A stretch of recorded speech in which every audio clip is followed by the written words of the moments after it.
रंगों से भरी इस दुनिया में, रंगों से भरी इस दुनिया में रंग रंगीला त्योहार है होली। रंग से भरी इस दुनिया में रंग रंगीला त्योहार है होली। गीले शिकवे भुलाकर, गीले शिकवे भुलाकर खुशियाँ मनाने का त्योहार है होली। गीले शिकवे भुलाकर खुशियाँ मनाने का त्योहार है होली। तो है दोस्तों, नमस्कार, welcome back to the another new video. मैं हूँ आपका दोस्त रविराज डमरे और आप देख रहे हैं हमारे यूट्यूब चैनल RMD स्टार्स। तो दोस्तों, बहुत बहुत स्वागत करता हूँ आज के इस नए वीडियो में। तो दोस्तों, जैसा कि आप सभी को पता ही होगा कि हमारे इस भारत देश में विभिन्न प्रकार के त्योहार जो है मनाए जाते हैं। बहुत ही आनंदमय, बहुत ही उत्साह के साथ विभिन्न प्रकार के त्योहार जो है हमारे इस भारत देश के पावन भूमि पर मनाते आ रहे हैं और आगे भी मनाते रहेंगे। तो दोस्तों, जैसे कि रक्षाबंधन हो, गणेश चतुर्थी हो, दशहरा हो, दिवाली हो, ऐसे विभिन्न प्रकार के जो त्योहार है हम इस भारत देश के पावन भूमि पर मनाते आ रहे हैं। तो उन्हीं महान और आनंदमय उत्साहदायी त्योहारों में से एक होलिकोत्सव और धूलिवंदन, यह त्योहार हम आज मनाने जाने वाले हैं। तो दोस्तों, इसी के उपलक्ष्य में होलिकोत्सव और धूलिवंदन के उपलक्ष्य में आज होलिकोत्सव और धूलिवंदन है, इसीलिए मैं आपके लिए लाया हूँ यह वीडियो। तो दोस्तों, इस वीडियो में आपको होलिकोत्सव और धूलिवंदन हम क्यों मनाते हैं, इसके पीछे का कारण क्या है, इसके पीछे की पौराणिक कथा क्या है, इस वीडियो में आपको पूरी जानकारी मिलने वाली है। तो वीडियो में आगे बढ़ने से पहले इस वीडियो को एक लाइक कर सकते हो और चैनल पे नए हो तो सब्सक्राइब जरूर कीजिए। तो चलिए दोस्तों, आज के इस नए वीडियो को शुरू करते हैं। होली एक ऐसा रंग बिरंगा त्योहार है जिसे हर धर्म के लोग पूरे उत्साह और मस्ती के साथ मनाते हैं। प्यार भरे रंगों से सजा यह पर्व हर धर्म, संप्रदाय, जाति के बंधन खोलकर भाईचारे का संदेश देता है। इस दिन सारे लोग अपने पुराने गिले शिकवे भूलकर गले लगते हैं और एक दूसरे को गुलाल लगाते हैं। बच्चे और युवा रंगों से खेलते हैं। फाल्गुन मास की पूर्णिमा को यह त्योहार मनाया जाता है। होली के साथ अनेक कथाएं जुड़ी है। होली मनाने को एक रात पहले होली को जलाया जाता है। इसके पीछे एक लोकप्रिय पौराणिक कथा है। किसी जमाने में हिरण्यकश्यप नाम का राजा राज्य करता था। वह धन धान्य से परिपूर्ण था। उसका एक भाई और एक बहन थी। भाई का नाम था हिरण्याक्ष और बहन थी होलिका। हिरण्यकश्यप ने ब्रह्मा की कठोर आराधना की। उन्होंने न तुरंत वरदान दे दिया।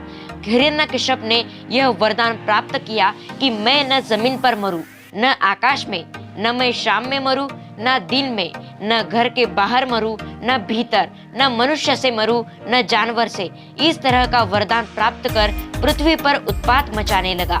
लोग उससे त्राहिमाम त्राहिमाम करने लगे। उसने अपने राज्य में यह घोषणा उत्पात से कर दी कि भगवान का नाम न लेकर मेरा नाम लिया जाए। भगवान कहीं नहीं, भगवान मैं ही हूँ। हिरण्यकश्यप का एक पुत्र था जिसका नाम था प्रहलाद।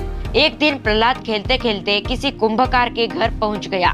कुंभकार उस समय आवा में पके हुए बर्तनों को आग ठंडी होने के उपरांत निकाल रहा था।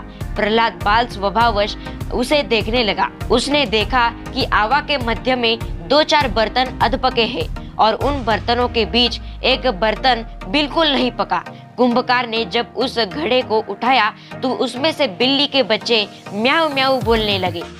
कुंभकार तथा प्रहलाद दोनों को यह देखकर आश्चर्य हुआ कि आवा के ढेर में अग्नि की भीषण ज्वाला में बिल्ली के बच्चे सुरक्षित कैसे रह गए। प्रहलाद ने कुंभकार से पूछा कि यह अनहोनी घटना कैसे घटी। कुंभकार ने उत्तर दिया कि यह सब भगवान विष्णु की कृपा है। प्रहलाद का सरल बाल हृदय था। उसने पूछा कि विष्णु क्या है। कुंभकार ने उत्तर दिया, कुमार, विष्णु भगवान है। वे ही हम सबकी रक्षा करते हैं। उन्होंने ही बिल्ली के बच्चों को बचा लिया है। प्रहलाद को पूर्ण रूपेण विश्वास हो गया कि विष्णु ही भगवान है और यही हम सबकी रक्षा करते हैं। अब तो वह विष्णु विष्णु की रट लगाने लगा। उसे पाठशाला भेजा गया, किंतु वहाँ पर भी उसने सभी लड़कों को राम कहना सिखला दिया। बड़े फेर में बड़े गुरुजी के उड़ते हुए राजा के समीप पहुँचे। राजा तो विष्णु का नाम सुनते ही आग बबूला हो गया।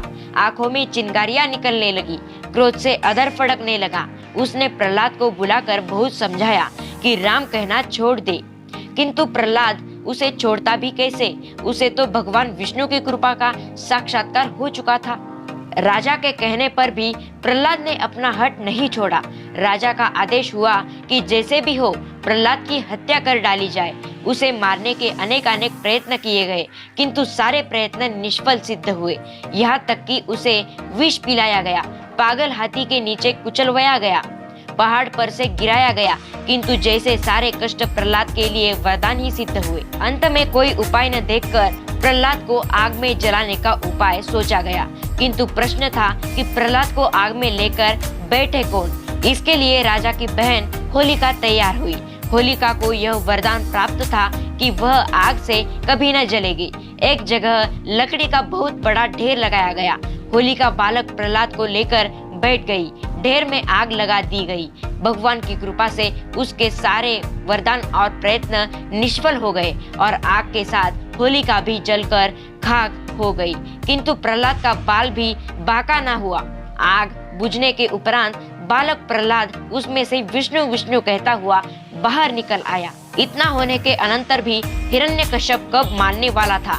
अंततो गत्वा उसने प्रहलाद को एक लौह स्तंभ के साथ कसकर बांध दिया।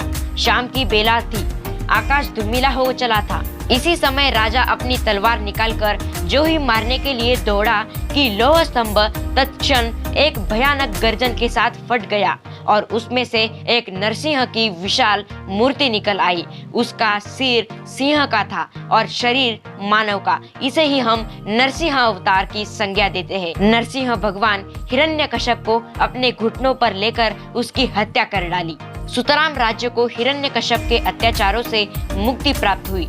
अंत में सत्य की विजय हुई तथा असत्य की पराजय। ऐसा कहा जाता है कि हंसी खुशी से लोगों ने आनंदोत्सव मनाया और तभी से होली की यह प्राचीन परंपरा अक्षुण्ण रूप से चली आ रही है।